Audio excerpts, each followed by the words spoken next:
Welcome and good evening. I'm Ann Toback, the CEO of the Workers' Circle, and I'm thrilled to be welcoming all of you to Remaking American Democracy, the Ballot and Beyond. The stunning art of V.L. Cox set the stage for our program tonight, making its moral demand upon our consciences. American democracy is under attack. But this battle against anti-democratic forces is not new. It has been fought over and over in the course of our nation's history. And every time, courageous people have risen up together to advance our nation. Tonight, their mantle has been passed to us. We gather boldly now to draw from the cultural, historical, and grassroots power of we the people, to fight forward for the America we must become. We are thrilled to welcome Cliff Albright, Ari Berman, V.L. Cox, Hasia Diner, and Jean Rohe to help us reimagine an American democracy whose fundamental commitment to equality, rights, and representation for all people is realized. Following the program, you'll receive an email that will provide strategic take action opportunities prior to the election and, importantly, beyond. Tonight, we acknowledge that New York City, where I'm zooming from, is the traditional land of the Lenape people within the Lenape-Hoking territory. We recognize that Native Americans today face particular exclusions and barriers to voting that must be remedied, as do Black Americans. Let us be clear, ending voter suppression is at the heart of ending our nation's shameful history of colonialism and slavery. We'll drop a link that will allow you to access a map so that you can see who once held the land where you now live. We thank our 41 co-sponsors who are living out their commitment to building this America for all every day, and we encourage you to learn more about them and their work. The Workers' Circle is a national, secular, Jewish social justice organization founded by Eastern European immigrants who came to the US, fleeing autocracy and persecution and seeking democratic freedoms and economic opportunity. We've been demanding democracy and fighting fascism for more than 100 years, and we're proud to stand shoulder to shoulder with you. And now it's my pleasure to turn the program over to my colleague, Noelle D'Amico, the Director of Social Justice at the Workers' Circle. Thank you, Anne. Tonight, we're asking the questions: what needs to be remade in American democracy? How have we remade our democracy in the past? And how are we remaking American democracy together today? Our speakers will each offer their thoughts. We'll allow them to respond to one another, and then I'll ask some follow-up questions from the audience.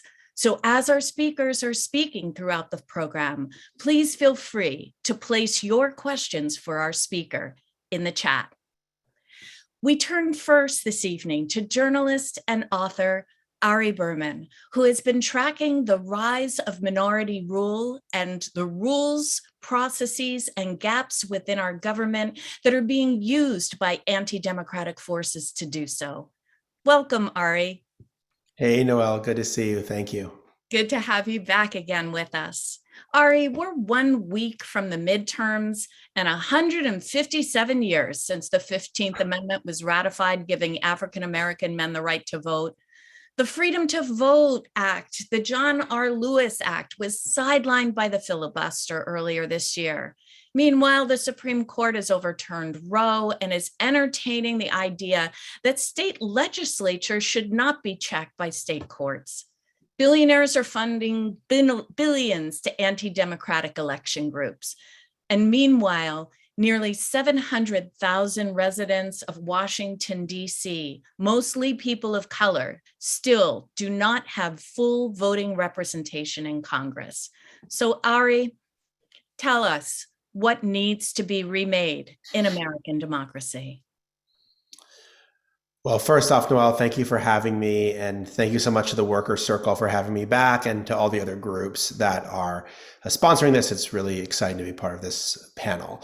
Well, obviously, from what you said, a lot of stuff needs to be remade. I think it's pretty obvious. I think we face some pretty severe short-term threats to an American democracy, and then definitely some long-term threats that we need to try to fix over time. Let me just tell you kind of where I see things 1 week out from the midterms. I know it's become a cliche to say that we face unprecedented threats to American democracy, but I think in this case, it's actually, the cliche is actually true.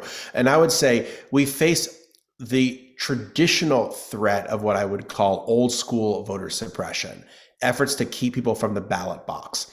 This dates back a long time in our history. These threats have dramatically accelerated since the 2020 election and the effort to try to institutionalize Trump's big lie. Over the past 2 years, 20 states have passed 42 new laws, making it harder to vote. So the laws have changed significantly in places like Georgia and in Texas and in Florida and other states. And that's causing a lot of new issues that voters have to deal with, and a lot of new barriers that they have to try to overcome. Then there's what I call new school voter suppression, which is the effort to try to subvert free and fair elections altogether. So if you don't throw out votes on the front end, you don't suppress votes on the front end, you then try to throw out votes, suppress them on the back end. And this is really what's so new and chilling about 2022 is that in all of these key states, we have people that don't really believe in free and fair elections trying to take over the election system. And that is incredibly dangerous. And I think really does pose a mortal threat to democracy. So we have, those are issues that are sort of most pressing right now. Then we have these long-term structural issues where the institutions that are supposed to represent us are not representative of the people. Whether you look at the Electoral College or the US Senate or the Supreme Court.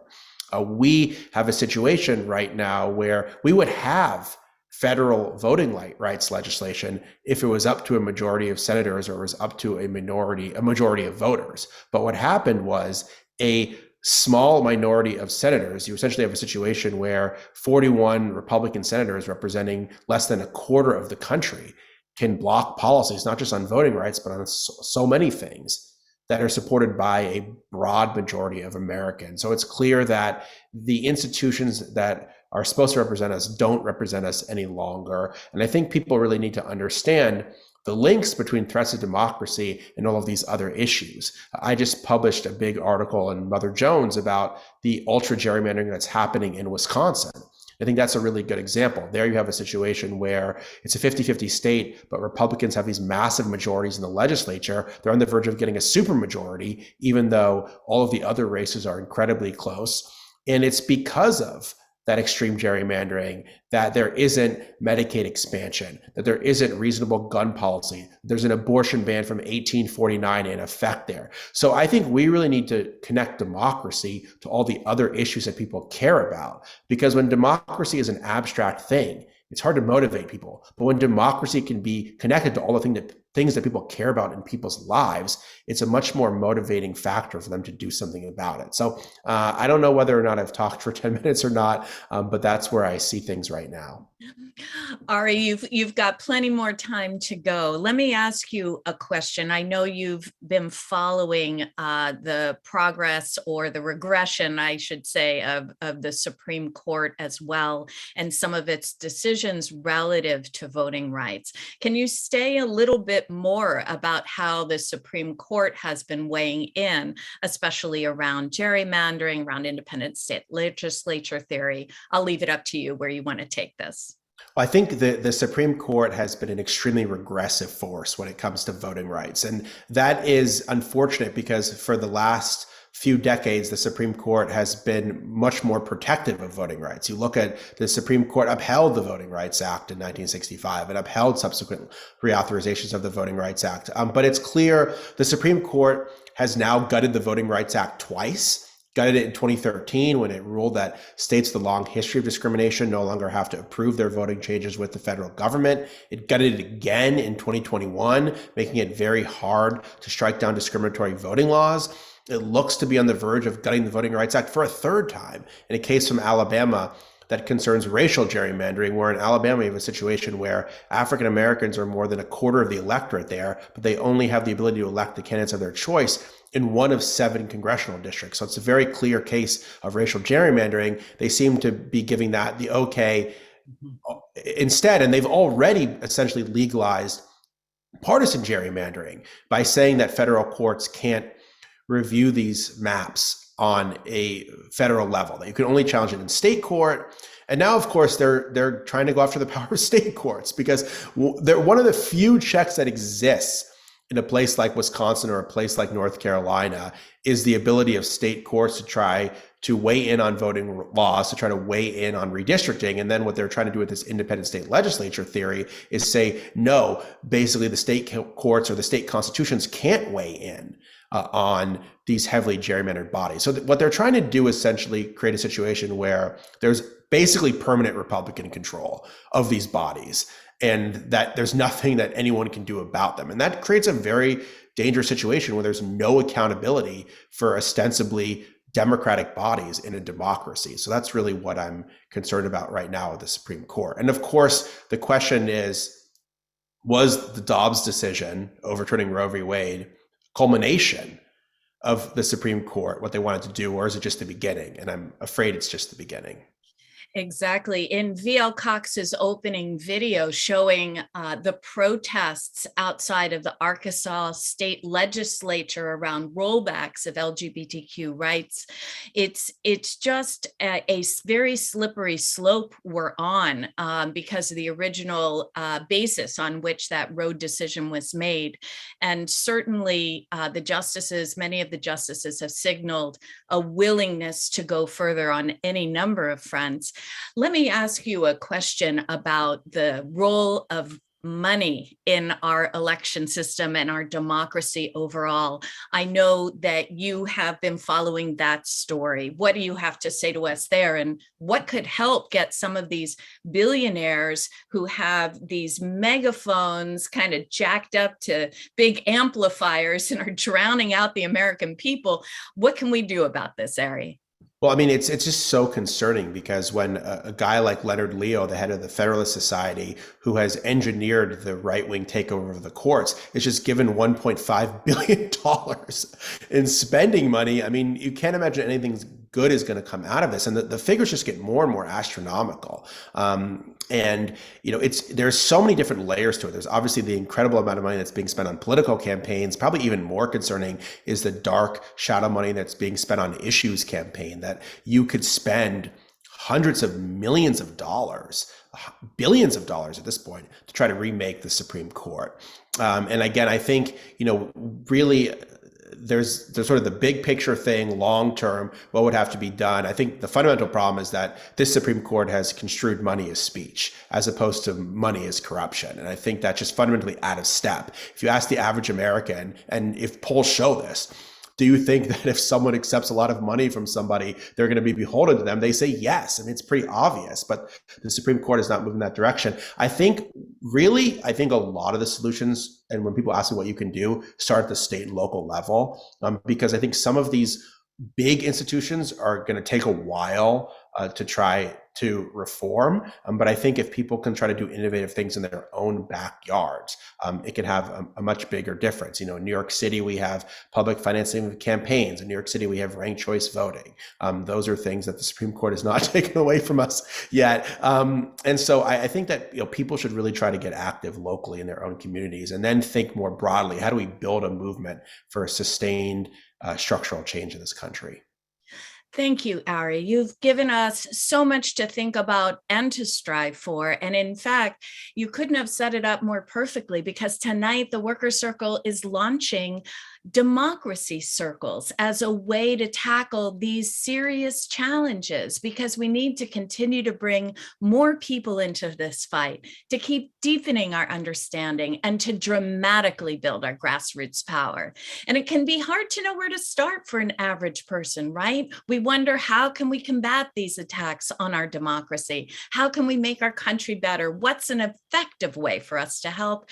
And that's why the Workers' Circle has launched democracy circles. It's easy, actually, to start a democracy circle, and you'll see some of the people on this slide who already have.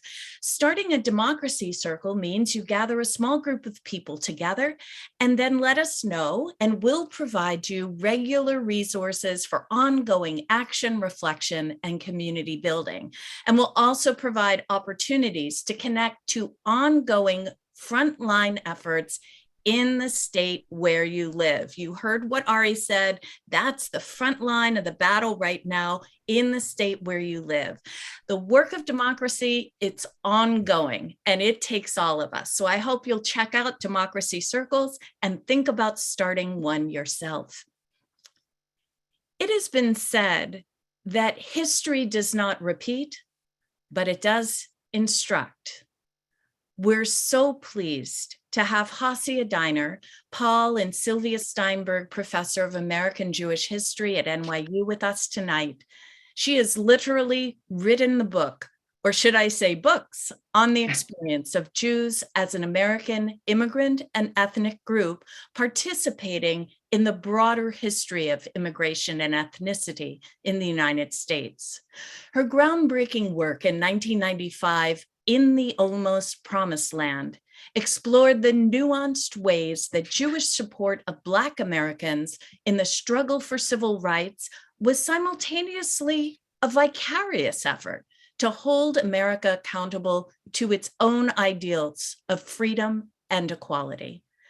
As Hasia talks with us about immigrant Jews navigating participation in democratic society and agitating for rights together with others, we invite you to share in the chat what in your own cultural or family history drives you to take action for democracy today. Welcome, Hasia. Thank you very much for having me here. I'm so glad that you're with us. Hasia, as Jews from Eastern Europe and elsewhere made their way to America and plunged into American democracy, what were they searching for freedom from? And what were they searching for freedom for? Well, they were certainly searching for freedom from want. That is, it was an economic migration, and it was certainly an economic migration in the context of living in a place where they were unwelcome, where they were the pariahs of society, where violence was something they experienced with some regularity. But it was fundamentally an economic migration. But what they came to realize very quickly is that you cannot pursue economic rights without having political rights. The two were intimately tied one to the other. And so that as they wanted to get a foothold in the economy, earn a living wage, earn a better living wage, be able to organize unions and speak and engage with collective bargaining with their employers, they recognized they could not do this without political rights and without the support of those who were dependent upon their votes. And so, I mean, I think here is just a kind of crucial chain of the fact is they had the right to naturalize, they had access to citizenship, they had the rights to vote, to hold office, and therefore they could twist the ears, as it were, of those in power and say, look, we have votes, you want our votes, do something for us. So at that time, there really was this sense that you could hold politicians accountable, and they had to deliver to the base of voters that got them elected and whom they represented. And we just heard from Ari about how that situation is really shifting dramatically today. Thank you. One of the things they did upon arrival, of course, many of them sought employment and quickly became employed in the garment industry. That was a very interesting site where leaders were formed. Tell us, Hasia, about the 1909 uprising of the 20,000. Tell us about those 19 and 20-year-old Jewish, Italian, and Irish women garment workers. What did they build among themselves? What did they win? How was the struggle possible, even because of democratic society? And then let us know, how did this fuel the struggle for women's equality and suffrage? Well, they were able to accomplish what they accomplished, which was actually the rejuvenation of the International Ladies Garment Workers Union, which had been founded in 1900 and was languishing. And it was really just limping along. And these 20,000, some say actually 30,000 women gave it a kind of shot in the arm. And they did it because there were some really talented organizers, not all of them Jewish. I want to give a shout out to a woman named Leonora O'Reilly, who is the daughter of Irish immigrants, who was well enough connected politically that she could lean on the Tammany Hall bosses and say, you have your guys up in Albany, you got to get them to press for factory legislation. You have to call the police off of our strikers. So that her political connections and the political connections of many of the Jews in New York made those politicians sit up. And what's really notable, I think, in this whole history is that both the Republicans and the Democrats wanted the Jews' votes. And they were both trying to woo them. And there was also the socialists were there, and they were kind of a ballast. And the Jews, the Jewish garment workers could almost threaten, we're going to defect from Tammany, we're going to defect from the Democrats if we don't get the kind of labor legislation that we need. So it was in some ways a remarkable marriage of the quest for economic rights and human dignity, but connected to the importance of politics and participatory democracy. Yes, for white men, but still participatory democracy. And those politicians knew that come election day, either they got those Jews' votes or they were out of office. Hasia, you've mentioned several times, it was in many ways a society of men. And in this particular uprising, it was women, and it was prior to women's suffrage too. Where do you see the connection between that movement and the fight for women's suffrage, which so many young Jewish women were a part of? Well, for one thing, many of these women were already involved in the suffrage movement. And it was actually only a few years between 1909 and when New York State voters went to the polls to vote and voted for women's suffrage. So that it was they were not disconnected at all. And again, Tammany, which had really didn't care about women's rights. In fact, if there was anything, it was a little negative because it associated the suffrage movement with those upper middle class white women. They sometimes called them the Mink Brigade, who were involved with the Women's Trade Union League. But when these Jewish women, and in particular, got out on the street and demonstrated their power to bring the manufacturers to their knees, they said, okay, we've got to do an about face, because now we have these, we can count on them for votes for us as well. And so it was, again, politicians saw it in their interest to come out on women's suffrage. So I'm going to shift the conversation a little bit and ask you another question, because you've done so much research in this area. Unlike Black Americans under Jim Crow, Jewish men and later women enjoyed the range of rights that were open to white people. They could vote and run for office. And yet at the same time, in your book, In the Almost Promised Land, that opening chapter begins with a trial and lynching of Leo Frank in Atlanta. How did the Jewish community navigate those contradictions? And how did this impact Jewish work with Black Americans for the advancement of civil rights in particular?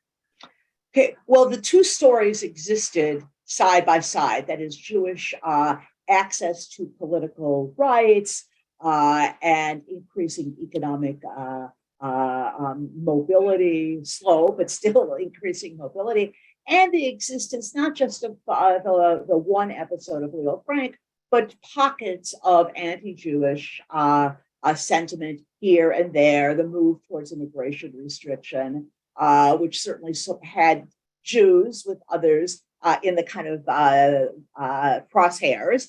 And it was, in fact, when we think about their political participation and the support of so many for civil rights, it was to reconcile those two seemingly at odds attributes of American society, open for their political participation, but yet anti-Semitism rearing its head here and there in a kind of cyclical sort of fashion. They understood that it still required their political involvement. And it was only through political involvement, flexing their political muscle, okay, showing up at the ballot box, voting, that they could make strides towards one of the other things they really wanted, which was personal and communal safety. And that is, they were concerned with the defense of their people, themselves, their families, their communities, and the Jewish people globally. And so every time they made their voices heard through politicians, every time they naturalized, got citizenship, and went to vote, they said, we are a factor that has to be accounted for by those politicians. And we don't care if they love us or not. That's not the issue. They've got to listen to us because we vote. Thank you, Hasia. I'm going to turn for the final question to a topic we spoke about a few weeks ago, and that is the appropriateness of using the word fascist to describe the rise of extreme anti-democratic politics at this moment in American history.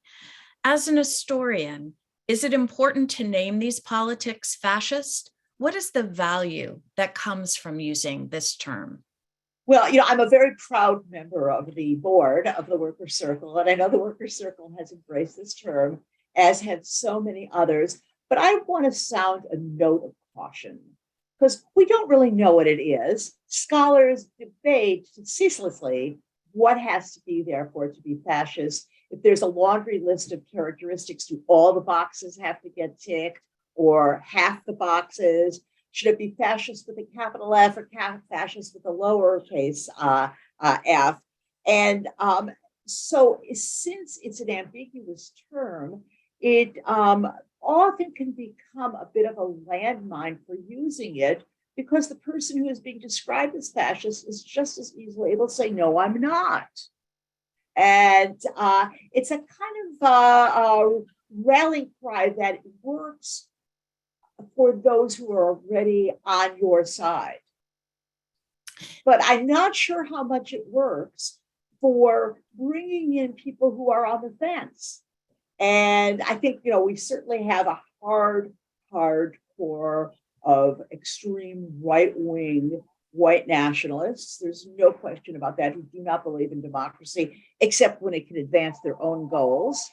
But I think there is enough of a middle, an ambiguous group in the middle, who may find that when they're called fascist, it ends conversation rather than opens the possibility of dialogue. I would probably like to call it the extreme right, but I understand the word fascist has such resonance that I grant why it's appealing, but I want to counsel a bit of caution in using it. Well, the Workers' Circle has indeed started using it, but certainly not to describe it as a done deal regime, rather to describe it as a rise of fascist politics. And so we'll be able to, I'm sure, take this up some more when we get to the Q&A. Hasia, we want to thank you so much for that. My pleasure.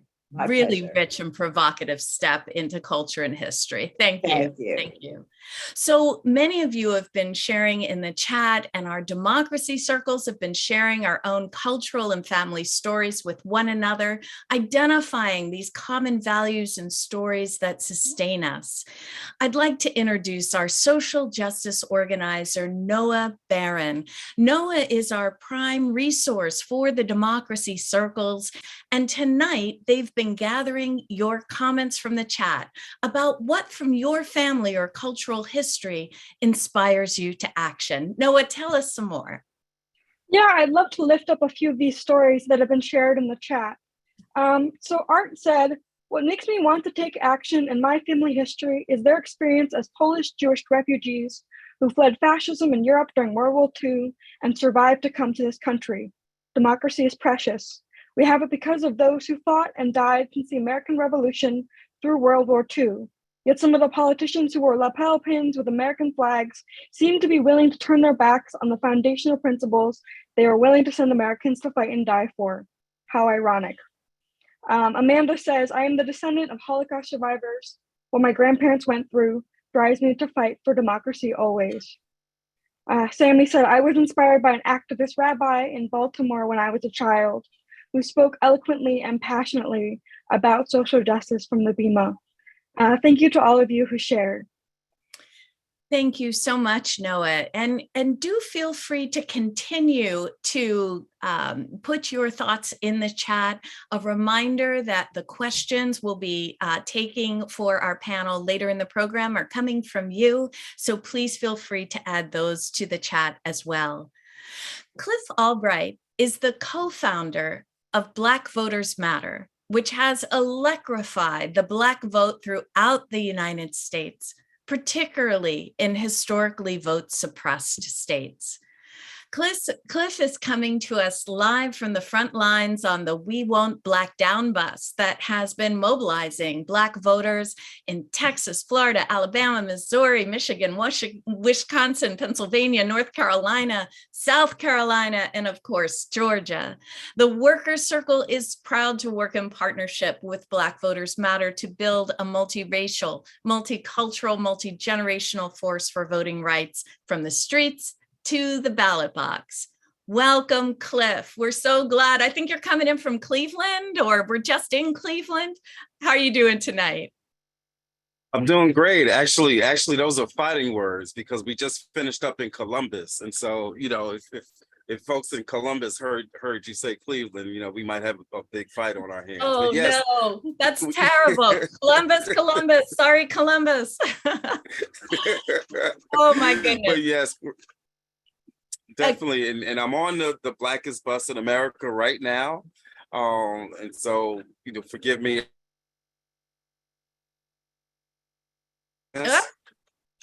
some little Wi-Fi glitches here or there. We'll forgive those and just stay with us. Talk to us, Cliff, about how American democracy is being remade right now through the power of collective action that reaches across geography, across culture, across race to move together. What do you see awakening in America right now at the grassroots? Yeah, I think it's important that we recognize that, all of the challenges that we've been talking about tonight are challenges because they are in response to the fact that we have been winning, right? And when I say that we have been winning, and I'm hoping you're hearing me okay. When I say that we have been winning, I mean it's exactly that type of coalition that you're asking about, right?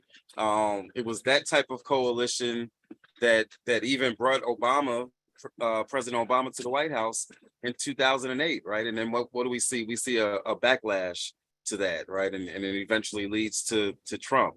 But it was that type of coalition, which all across the country, but particularly using Georgia as an example, was able to not just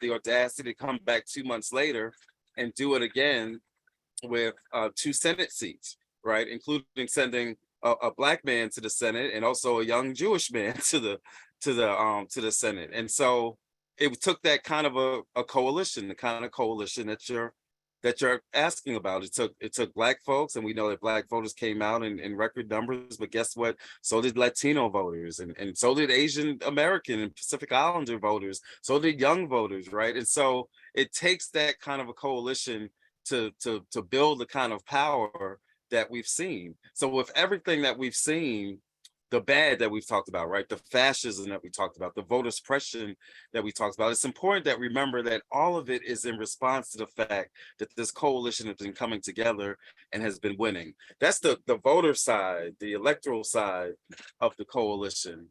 The other side, though, and you and I know this very well, is that as we've been seeing this backlash, that just having that electoral coalition is not enough, right? That we've also got to have an activism coalition, a direct action coalition, or as John Lewis would say, a make good trouble coalition. And so what we've been seeing is, and you and I have been in a ton of demonstrations together, and even went to jail together, right? Last summer, in the midst of the big push to get the federal voting rights legislation, the Freedom to Vote Act, and John Lewis Act, the John Lewis Voting Rights Act. And so and that was a broad coalition, right? It was a black, it was a brown, it was white, it was a Christian coalition, it was a Jewish coalition, it was a Catholic, coalition. And so it's the kind of coalition that, quite frankly, has the other side scared to death. And so what we have to do, and coalition is hard. We say it all the time at Black Voters Matter, because one of the things that we like to think that we do kind of well is that we work in coalition. And sometimes that's coalition across ethnic groups, right, or across other demographics. But quite honestly, sometimes that's coalition even within the Black community, right? Different segments of the Black community that have to work together in coalition. And coalition is hard. There's no ifs, ands, or buts about it. It's hard. It's sometimes hard to align interest, and sometimes hard to line up, various concerns that different groups or different organizations have. But we have no choice but to be in coalition and to be in relationship, because that's how we win. And what we have demonstrated with both of those strategies, the electoral strategy as well as the organizing strategy, that we have groups that have really come together, that have found a way to vote together, found a way to protest together, found a way to laugh together, have found a way to cry together, but that we're in it together, right? And it's never perfect, right?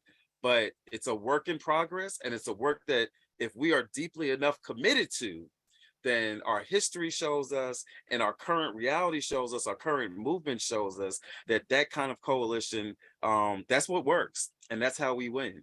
That's what And we're we've been proud to be in that coalition with our friends at the Workers Circle. And we know whenever we've called, you all have answered, and we hope that whenever you all have called, that we've also answered the call. And so we're just so glad to be in this struggle with you. We don't want to be in struggle, but if we're going to be in it, we're glad to be in it with y'all.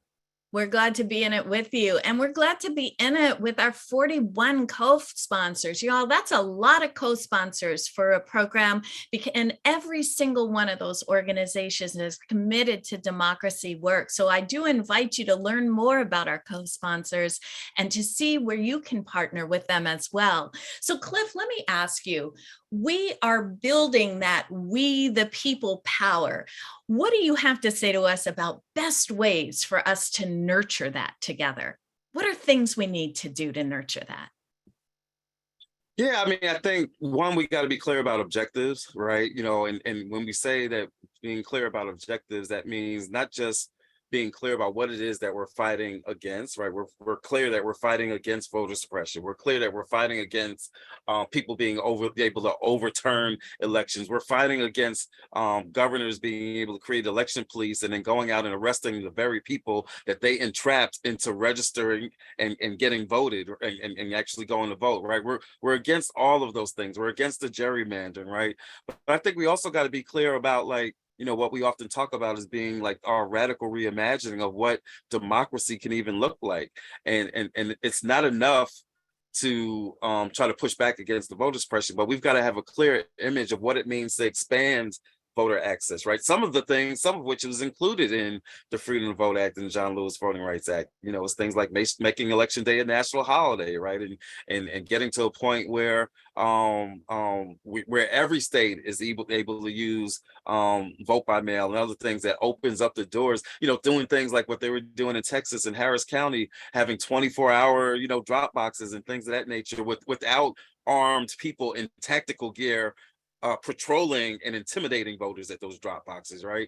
And so, part of what we have to do is be clear about what the objectives are, what the reimagining, what the vision is that we have for what this democracy can look like. And that includes voter access, but it also includes some other structural reforms, right?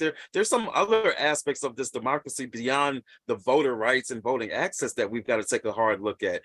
We've got to look at campaign finance reform and the influence of money in our elections. I remember when I was younger learning about how in Great Britain, this notion that that they couldn't do television ads, and it forced you to do a different kind of campaign. And we got to look at the role of money in our elections. We even got to look at things like ballot access, right? We talk about a pluralistic society, but it's really hard to have a pluralistic society when you don't have a pluralistic political system, right? And so having a way to expand ballot access, when I say ballot access, not just for individual voters, I'm talking about for minor parties, for third parties, right? For independent parties to be able to have access, like that's something that can transform the nature of this democracy. I'm talking about structural reforms like ranked choice voting, but not just ranked choice voting, but even proportional representation.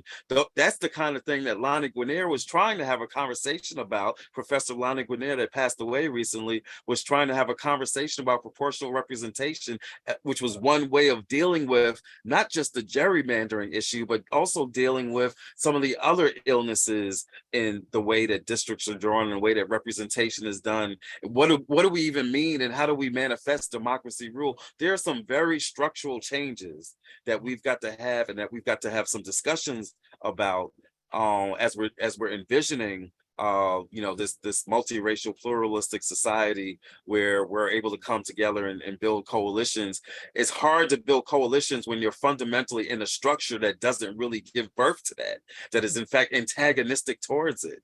And so, that's the kind of thing that we've got to have in order to nurture. And then having done that, having been clear about our objectives, both in terms of voting and voter access, but also our objectives in terms of structural change, having gotten clear about that, we then just have to go about the business of taking steps to make it action. We can't let perfect be the enemy of the good, or perfect be, the thing that creates a paralysis of action. We've got to be willing to work together and move together on some things, even sometimes when we don't have all of the answers, because it's in that working together that we're able to build relationship and we build trust. And then having built that it opens up the door for everything that will eventually flow.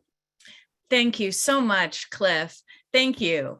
And now I want to bring all of our presenters back and open the floor for you to respond to one another. And while you're coming back on, I want to remind everyone that prior to the election, an important thing you can do is make sure you're ready to vote and help others to do the same.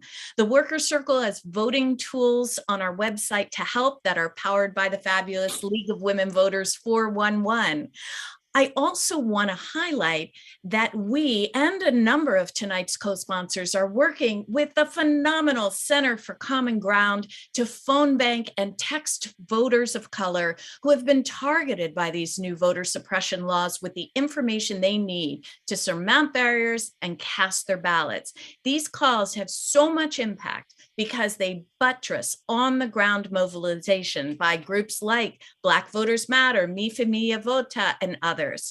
And that after the election, these phone banks and postcards will continue. There's text banking and more. We're continually equipping voters with important information about their rights. And you'll receive links tomorrow in the email that you're getting. And I hope you'll join us for phone banking tomorrow night to Georgia as we contact voters of color in Georgia. All right, panelists, I want to open it up to you for a few minutes to allow you to respond to one another. Ari, Hasia, and Cliff, you've given us so much to think about. Right. I guess I just want to throw out one of the things that disturbs me, but many things disturb me, but like how to tackle it is the huge number of people who don't vote at all. I mean, in some ways, they have a kind of veto power over us. And what is the best message to get people to see it's in their interest to vote, and that it's not just something that's out there that is just corrupt. There's no point in being part of it. I've certainly done a lot of canvassing in Pennsylvania, and a number of people who say, I don't vote. I don't vote. Well, let's let Cliff and Ari take a chance in answering that. Cliff, I know you're doing that 24 hours a day. Yeah, that's a regular conversation that we have. And so I want to answer the question around how do we get more people to vote, but I also want to kind of reframe it a little bit, right? Because I think that one of the things that we always do is that when people tell us that they're not into voting, that they don't think it works, that people let them down, or that the system is rigged. I think one of the things that we've got to do is acknowledge that like people aren't making that up, right? I mean, there's truth to their frustrations, and I think the first thing that we have to do is to first acknowledge their lived experience, to acknowledge that what they're seeing all around them isn't like just something that's that doesn't really exist. And I think too often the kind of the gut reaction that people have is to say, oh, you're just being lazy, or you just don't understand that somebody died for you, and what you're saying doesn't make sense. And I can't speak to every population of voter that's like not as actively engaged, but when I look at the Black community, sometimes I think that the question that actually needs to be flipped back around is not so much like why is it that some numbers of Black folks don't vote.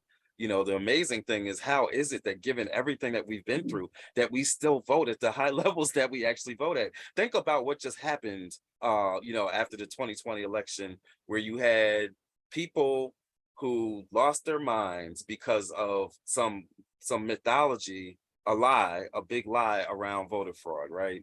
And you saw two types of reactions. On the most violent reaction you had was people that went as far as to raid and have an insurrection and bust into the Capitol, right? But the other softer reaction that you had, and people were afraid about this, conservatives were afraid about this in Georgia, was that some of the people that were told that there was all this cheating and all this fraud, they didn't come out in the Georgia runoff. Some of them stayed home because of those frustrations, right?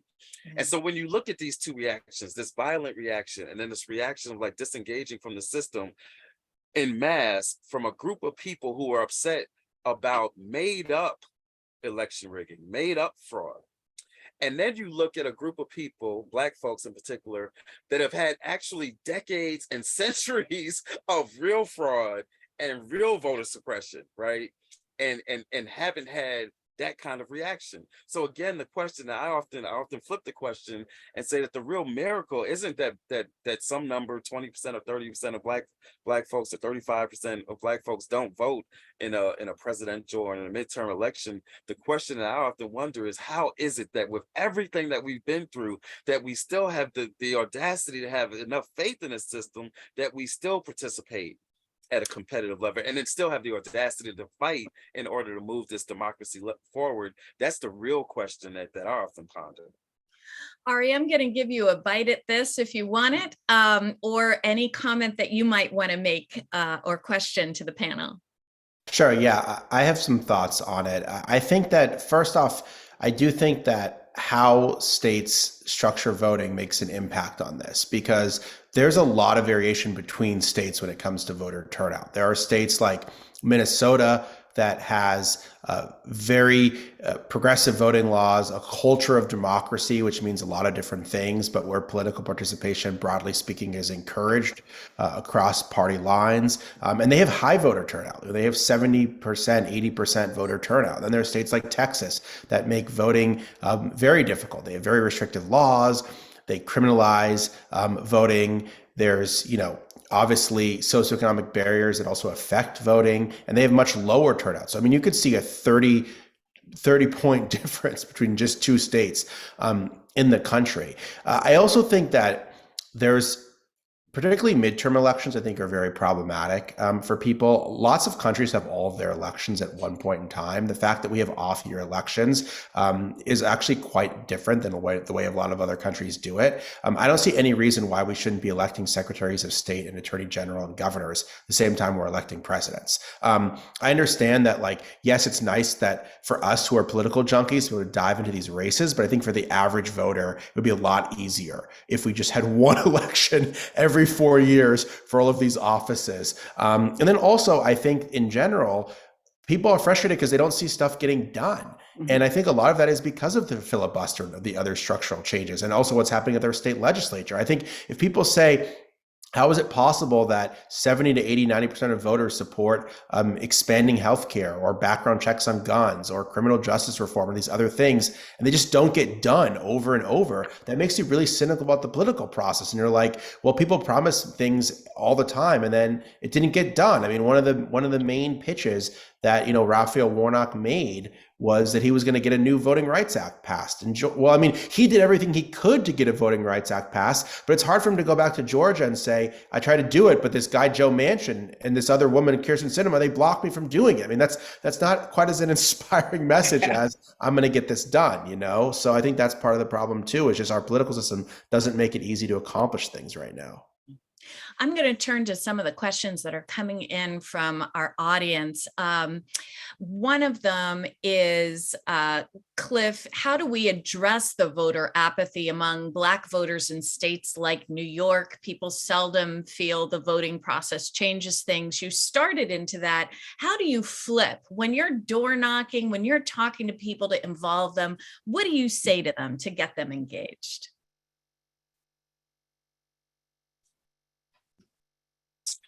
Yeah, my connection went out for part of that, but I think I heard the question, because the question was about apathy and what do we say to them What do you say, to get folks more especially in engaged? states like New York? The question was, how do we address voter apathy among Black voters in states like New York? You shifted the frame on that, but the question is also a practical one. When you're engaging people, what do you say to them? Why should they cast their ballot?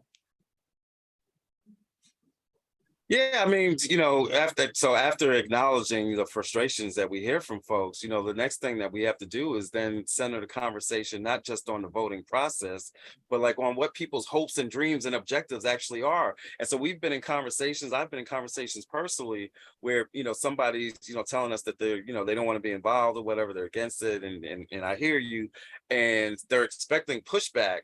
But instead of pushing back on why they're not involved, just changing and recentering the conversation to say, well, tell me what it is that you want for your community, right? Tell me what it is that you'd like to see different for you and your family and your neighborhood, right? And I've seen people literally be taken aback by that because they're used to somebody actually having to argue with them and trying to force them into the voting position instead of just centering them and what it is that they actually want for their community. What are your personal objectives and hopes and dreams? And once we engage in that conversation, a couple of things happen. One, now we're really in a dialogue. It's no longer a monologue. It's not a fight. We're actually in a dialogue about something that really concerns them. I mean, think about it. When you're at a party or something like that, what's a way that you can always engage in a conversation with somebody when they're able to talk a little something about themselves, right? Their life, their kids, their job, right? And so why would it be any different when it comes to voting? Why would we want to have a conversation that doesn't center them, but is instead talking about this process that they've already told you that they're not in favor of? So center the person that you're talking to, center their objectives, and then as you're talking, I don't care what the topic is. We do it all the time. We talk to young folks and we ask them, and quite often we'll hear something about like the school system. We'll hear something about policing. We might hear something about legalizing marijuana. And by being in that conversation, all of a sudden it'll eventually come around to, oh, okay, well, how do we do something about that? And no matter what the answer is, at some point in that dialogue, it's going to come back to that there are people that have resources, control of money, or control of policy that have something to do with whether or not that objective that we just spent 5, 10, 20, 30, or an hour talking about, that there are people in elected office that have something to do with that. And now we're in a discussion that might have them more likely to engage in voting. So that's kind of the general way that we go about it. We can always talk about specific policies, like what it is that has been passed in the last 2 years and all that stuff. But fundamentally, it's got to be about centering what they want for themselves and for their families. Reiterating in a new key what Ari invited us to do at the beginning of the program, which was connect democracy to the other issues that people care about, make it coalesce with their lived experience. We're getting short on time, so we're going to do one more question for our group. And this, I think, is probably an Ari or Cliff question. Between now and when the new Congress is sworn in January of 2023, regardless of the outcome of the midterm election, what should progressives prioritize in our activism? What are the most fruitful opportunities for defending the democracy that we should pursue? Ari, I think you're on mute right now. I'm muted. Well, I mean, there's going to be a lame duck session. Well, first off, there might be a runoff in Georgia, but there probably will be. But secondly, there's going to be a lame duck session of the Congress. And I think this is a very good opportunity for them to do the things they didn't do. And it's just going to be kind of astonishing to me if flat out election deniers just take control of the voting process in some of these key states if the Congress doesn't do something about it. And so I would imagine, them taking up bills to try to reform the Electoral Count Act and to try to, shore up that process. But I think that basically there should be a lot of pressure on them to do a lot more of that.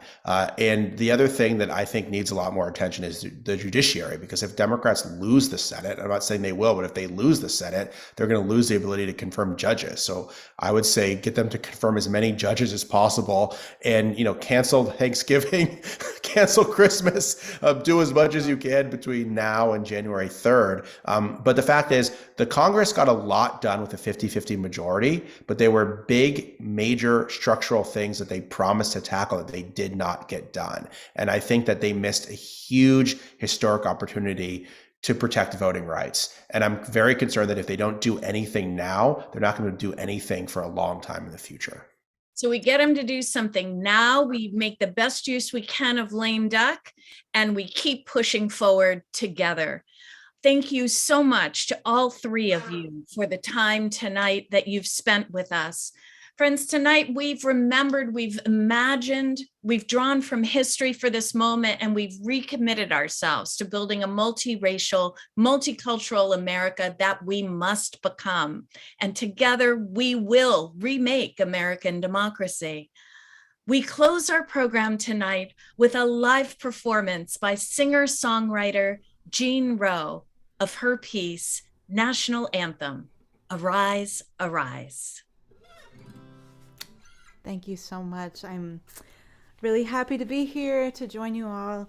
I want to invite you to sing with me on this song. I'll start with a chorus, and I think it may be in the chat. I think it's coming up in the chat. So the chorus goes like this. Arise, arise, I see the future in your eyes.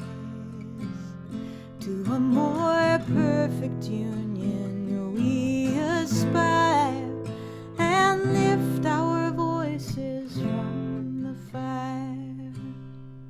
And it'll come around like that. Atlantic and Pacific flow, the Great Lakes and the Gulf of Mexico, the land between sustains us all to cherish it, our tireless call. Arise, arise, I see the future in your eyes. To a more perfect union we aspire, and lift our voices from the fire.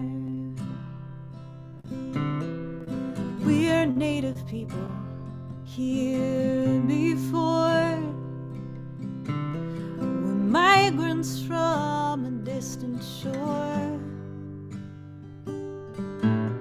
We came by force, we came by will, at the auction block or on the darkened bill. Arise, arise, I see the future in your eyes. To a more perfect union we aspire, and lift our voices from the fire. We died in your fields and your factories, strange fruit hanging from the poplar trees, with an old coat hanger in a room somewhere, a trail of tears, an electric chair. Arise, arise, I see the future in your eyes. To a more perfect union we aspire, and lift our voices from the fire.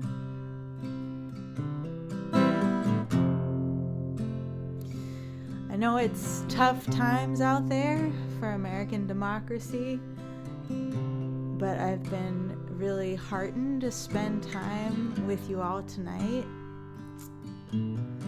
I wrote this song thinking about how some of the best promise of this place that I call home is the possibility of what we're able to achieve together. And we're standing on the shoulders of many, many people who came before us. So thank you for being here with us tonight, and for reminding me that I'm not alone. And our great responsibility to be guardians of our liberty, till tyrants bow to the people's dream, and justice flows like a mighty stream. Arise, arise, I see the future in your eyes. To a more perfect union we aspire, and lift our voices from the fire. Arise, arise, I see the future in your eyes. To a more perfect union we aspire, and lift our voices from the fire. Thank you, Jean. On behalf of the Workers' Circle and all the co-sponsors of Remaking American Democracy, the Ballot and Beyond, we thank you for being with us this evening. History has given us this moment, and we will rise together to meet it. See you on the front lines. Good night.